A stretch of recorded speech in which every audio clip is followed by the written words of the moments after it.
দিনটি ছিল 8 তারিখ। তারাপীঠ যাওয়ার উদ্দেশ্যে রওনা দিয়ে দিই। প্রথমে চেপে যায় স্টেট বাসে দুর্গাপুর যাওয়ার উদ্দেশ্যে।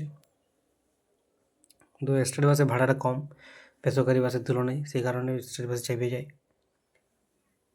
দেখতে পাচ্ছ কত ভিড়, প্রচণ্ড ভিড়। দেখতে দেখতে আমরা পৌঁছে যাই দুর্গাপুর স্টেশনে। ঠিক ভিডিও করতে পারিনি, কারণ আমাদের হাতে সময় খুব কম ছিল, সঙ্গে সঙ্গে আর ভিডিও করতে পারিনি।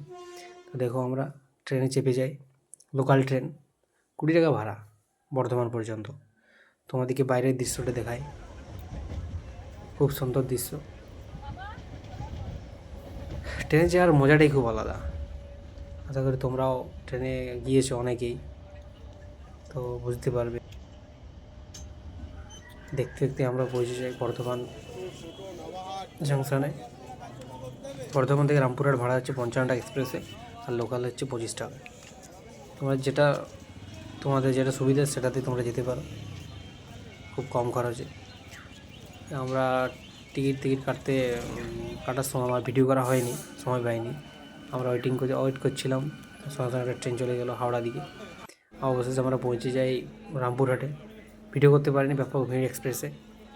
নেক্সট পার্টটা দেখতে হলে চ্যানেলটি সাবস্ক্রাইব করুন, শেয়ার করুন, লাইক করুন। রাধে রাধে, জয় তারা।